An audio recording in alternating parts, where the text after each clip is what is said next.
ಅವರು ನಾರ್ಮಲ್ಲ ಅಥವಾ ಮೆಂಟಲ್ಲ ಅಥವಾ ಆಫ್ ಮೆಂಟಲ್ಲ ಅಂತ ಗೊತ್ತಾಗ್ತಿಲ್ಲ. ಯಾಕೆ ಅಂದರೆ ಫಸ್ಟು ಪ್ರೆಸ್ ಮೀಟ್ ಇಟ್ಟು ನಮ್ಮ ಪ್ರಿಯಾಂಕಾ ಖರ್ಗೆ ಸಾಹೇಬ್ರ ಬಗ್ಗೆ ಯಾವುದೋ ಒಂದು ಪದ ಬಳಸ್ತಾರೆ. ಅದಾದಮೇಲೆ ಯಡಿಯೂರಪ್ಪನವ್ರು ಫೋನ್ ಮಾಡಿದ್ರು, ಆ ಪದನ ವಾಪಸ್ ತಗೊಂಡ್ಬಿಡು ಅಂದಾಗ ಅವ್ರಿಗೆ ನೋವಾಗಿದ್ದರೆ ಕ್ಷಮೆ ಕೇಳ್ತೀನಿ ಅಂತಾರೆ. ಮತ್ತೆ ವಾಪಸ್ ಬಂದು ಹಕ್ಕುಚ್ಯುತಿ ಮಂಡನೆ ಆಗಿದೆ ಅಂತ ಲೆಟರ್ ಕೊಡಕ್ಕೆ ಹೋಗ್ತಾರೆ. ಮೊದಲನೇ ಸಲ ಅವರು ನಮ್ಮ ಸಾಹೇಬ್ರನ್ನ ಬೈದರು, ನಾನು ಅವಾಗ ಮೆಂಟಲ್ ಅಂದ್ಕೊಂಡೆ ಅವ್ರನ್ನ. ಮತ್ತೆ ಕ್ಷಮೆ ಕೇಳಿದ್ರು, ಈಗ ನಾರ್ಮಲ್ ಅಂದ್ಕೊಂಡೆ. ಈಗ ಹಕ್ಕುಚ್ಯುತಿ ಮಂಡಿಸಿ ಗುಲ್ಬರ್ಗಾಗ ಹೋಗಿ ಏನೋ ಸ್ಟ್ರೈಕ್ ಮಾಡ್ತಿದ್ದೀವಿ ಅಂತ ಇದ್ದಾರೆ, ನಾನೀಗ ಆಫ್ ಮೆಂಟಲ್ ಅನ್ಕೊತಾ ಇದ್ದೀನಿ.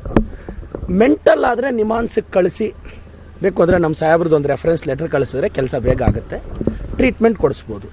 ಇಲ್ಲ ನಾರ್ಮಲ್ ಅಂದರೆ ಅವ್ರ ಪಾಡ್ಗೆ ಅವ್ರು ಬಿಡ್ಬೋದು. ಈ ಆಫ್ ಮೆಂಟಲ್ ಆದರೆ ಹೆಂಗೆ ಟ್ರೀಟ್ ಮಾಡೋದು ಅಂತ ನನಗೂ ಗೊತ್ತಿಲ್ಲ.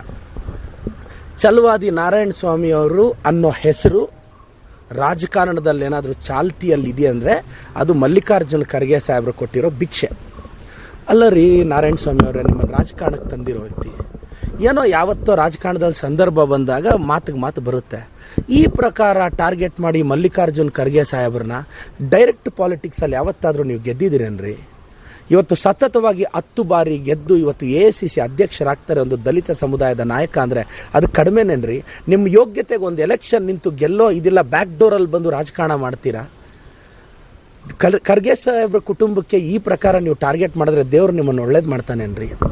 ಇವತ್ತೇನೋ ಹೋಗಿ ಸ್ಟ್ರೈಕ್ ಮಾಡ್ತಾ ಇದ್ದಾರಂತೆ. ಪಾಪ ಭ್ರಮನಿರಸರಾಗಿದ್ದಾರೆ.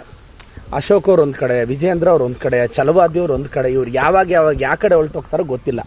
ಐಡಿಯಾಲಜಿಕಲಿ ಫೈಟ್ ಮಾಡೋ ದಮ್ಮು ತಾಕತ್ತು BJP ಅವ್ರಿಗೊಬ್ಬರಿಗಿಲ್ಲ. ಅದಕ್ಕೆ IT ಅಂತಾರೆ, ED ಅಂತಾರೆ. ಮಾಡಿ, ಅದು ಮಾಡಿ, ನಿಮ್ಮ ಕೈಯಲ್ಲಿ ಇನ್ನೇನಾಗುತ್ತೆ? ಎಷ್ಟು ವರ್ಷ? 29ವರೆಗೂ ಕೇಂದ್ರ ಸರ್ಕಾರದಲ್ಲಿ ನಿಮ್ಮ ಆಟ.